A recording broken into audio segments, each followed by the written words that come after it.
Here we have Dad showing off his superior cat whispering skills. Oh my goodness. I can't believe how close she's getting to you. It would appear it's not just the house lion that favours Dad. You're like the Monty Roberts of cats, Dad. You know what, Mum? This really proves it's not a eureka thing, it's a cat thing. Because, you know, the Siamese is clearly been raised to be tame, but this one's wild. I mean, it could be a neighbour cat, but I don't think so. Although it's looking more and more domesticated. There you go, Gil. There you go. Yeah, but most domesticated cats wouldn't be that jumpy. No, that's true. There you go.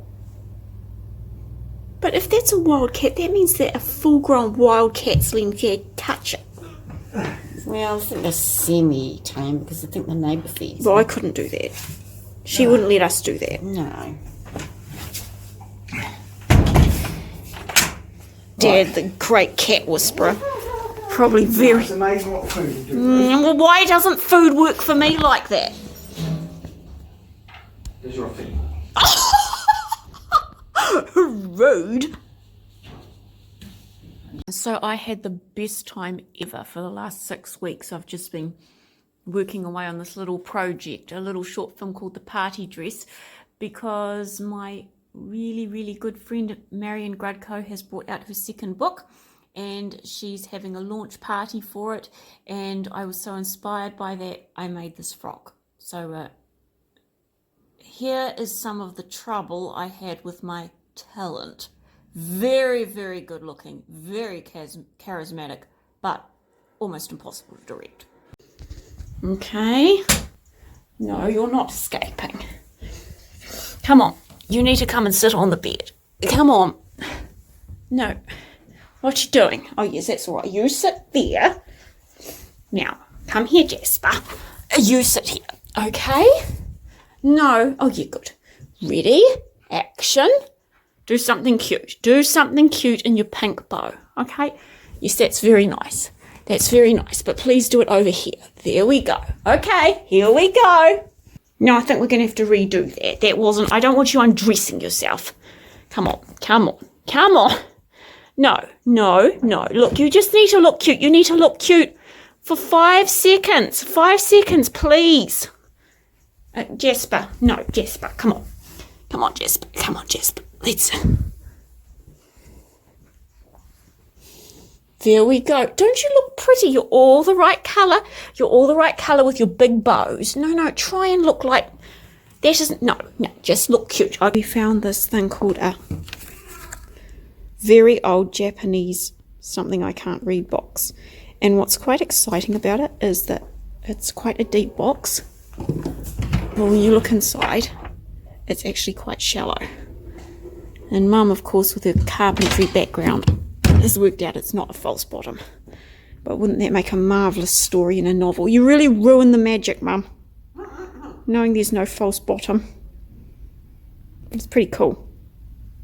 Look at all of these beautiful, delicate, antique chairs with their little spindly legs. All testament to hundreds of years of women saying, no dear, please don't sit on that chair. Sit on another chair. Because I like men, but one has to admit they tend to be awfully rough on chairs. I mean, can you imagine Dad sitting on one of those chairs? Be busted in 5 minutes flat.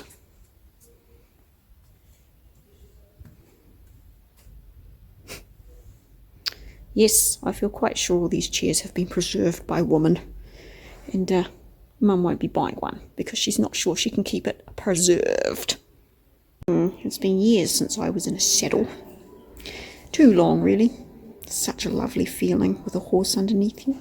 I think it was Winston Churchill said there's something about the outside of a horse that's good for the inside of a man.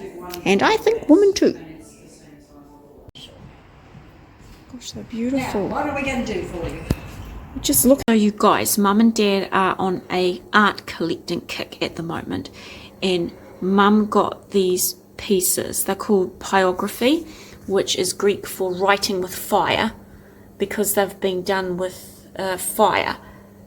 but Dad's not very happy because he wasn't consulted, because he was under the impression that they were going to get extremely Australian looking pieces like this.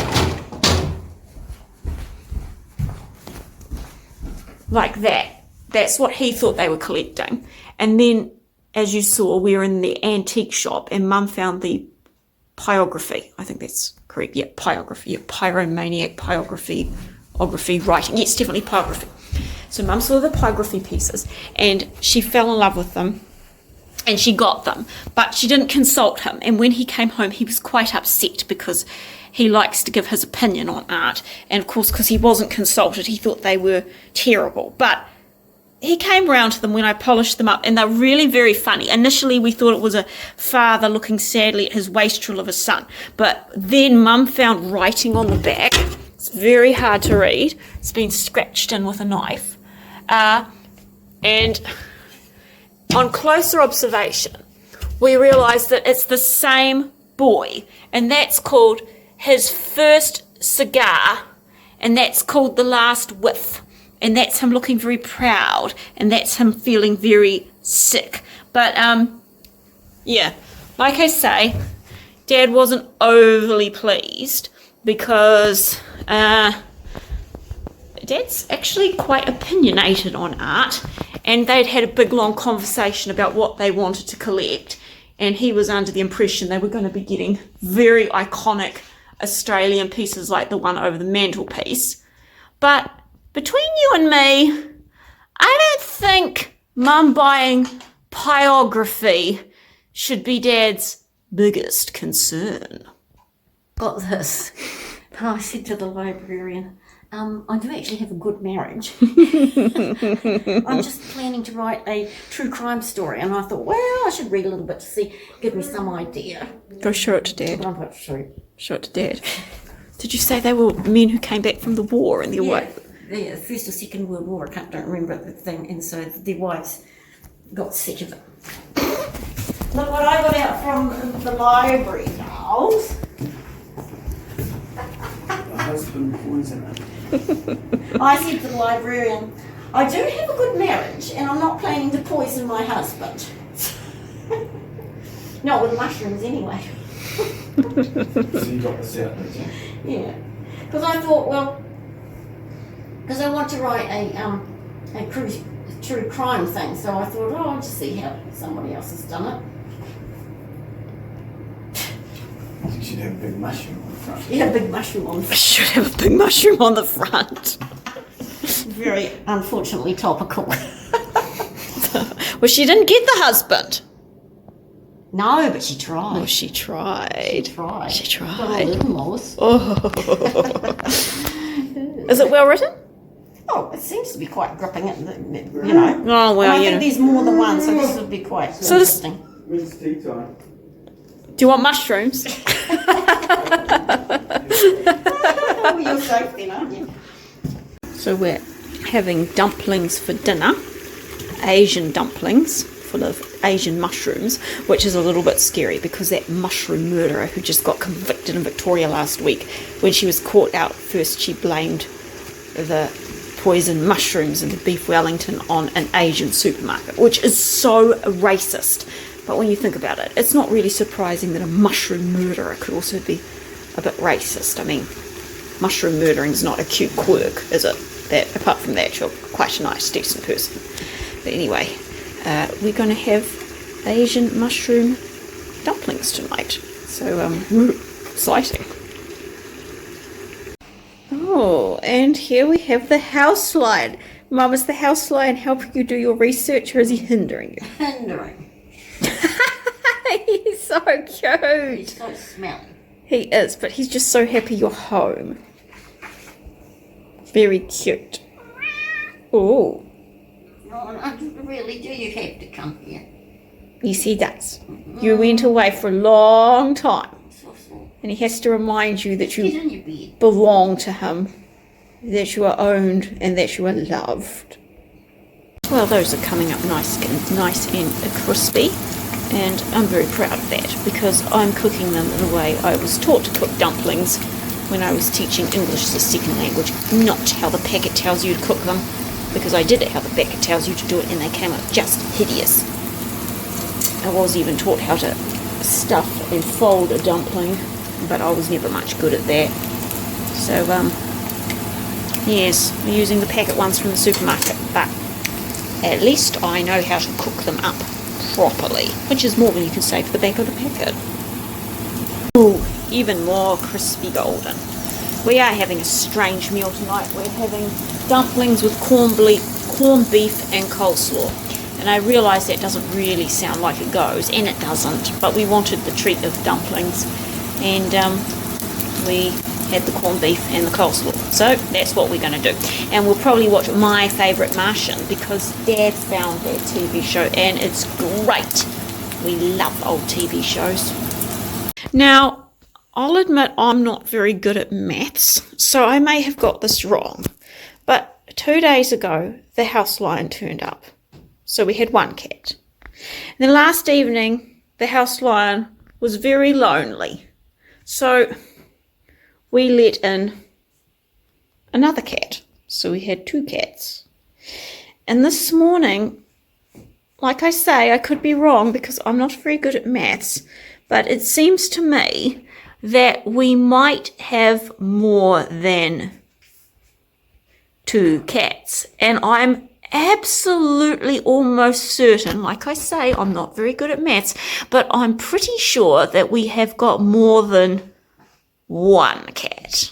But like I say, I'm not very good at maths, and it could all just be an optical illusion. Who knows?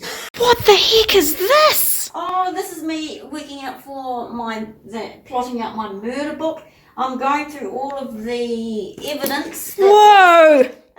In the 1885 trial of... Don't say what it is, because people can look it up and then you won't sell your book. Okay. So what I'm doing is I'm mapping out the main characters, and I'm mapping out what the environment is, and getting just sort of like a mind map so that I can quickly, like a filing cabinet, I can quickly visually refer to, who the main characters are and what their connections are and what their houses are like, and just get it all mapped out in my mind. That is so cool! Now, I'm not very good at maths, but this appears to be 1 cat, 2 cats, 3 cats, 4 cats. But as I say, I'm not very good at maths, so it could just be an optical illusion. Mum's board is a little bit creepy. It's got things like poisons, forgeries, insurance, planned arson. I better not show too much because, it's a work in progress. But wow! Oh, and last night, when we should have been watching some nice little TV show from the 60s, instead, I sat on one end of the couch and Mum sat on the other couch and outlined to me what she considers to be the key points of a murderer who uses poison as a weapon, their special psychology. It was very creepy. I think Mum might be going to be very good at this, actually.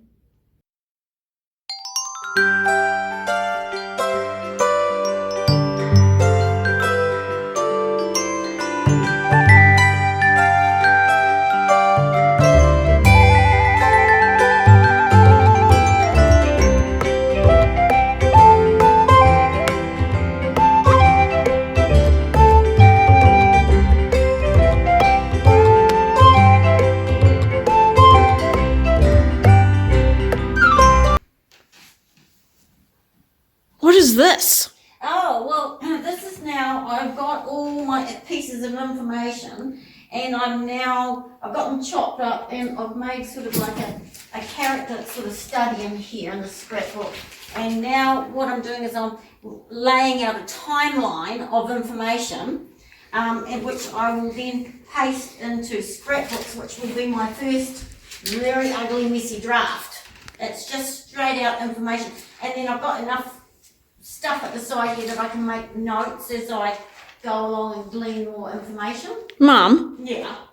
every day your murder novel is literally, and I'm not saying this figuratively, is literally taking over more of the house. I was able to film your murder novel standing in the lounge, and now I have to stand out. How far is this thing going to spread through the house? It's becoming an absolute behemoth. Well, I'm hoping that I'm going to get it into 2 scrapbooks very soon. Oh, okay. So then, but I just can't. It's kind of like a form of patchwork quilting, really. You've just got to.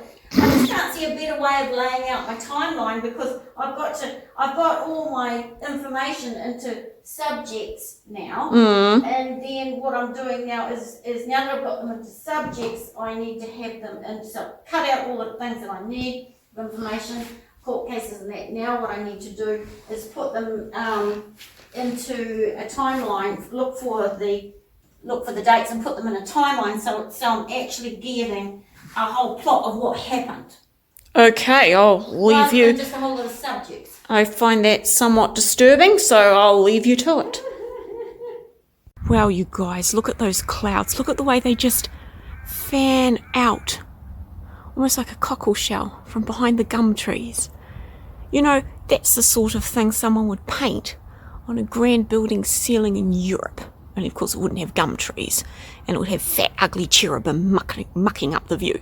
But I can look at it for free because it's just on the sky. And I thought I'd show it to you, although I won't show it that well on camera, but oh, I do like that. I think that's rather lovely, and I particularly like the lack of fat cherubim. No, I don't mean cherubim. I like cherubim. I mean cupids. Fat, little, nearly naked cupids. And sometimes they are naked. And they're gross. And I hate them. And I think the sky looks much better without them. Oh, look. I don't mind the bird, though. Gosh, isn't that pretty? You know who could paint that? Mariana Tinkovic. She could paint that. She can paint anything. You should check her out on Instagram over at Bunny Noor. And also on RedBubble. She's incredible. I'll see if I can put a link below. And our Bible verse for the week is Proverbs 4, verse 7. Wisdom is the principal thing, therefore get wisdom. And with all your getting, get understanding. I quite like that. And I made a very lazy apple and rhubarb pie. It was so simple. I usually like cooking from scratch, but I really cheated with this one, and it's turned out great. And I'll try and put the recipe on the blog for you sometime. In the meantime, that has been all our little doings at Rosebank House. Thank you so much for watching along. We do love having your company, and I hope you have a lovely weekend. And wish you a happy weekend from the team at Zealous Publishing. That's me, Mum, Dad, the house lion, Stink and Sheila, and Jasper. Yes, the house lion has been hiring. Bye-bye.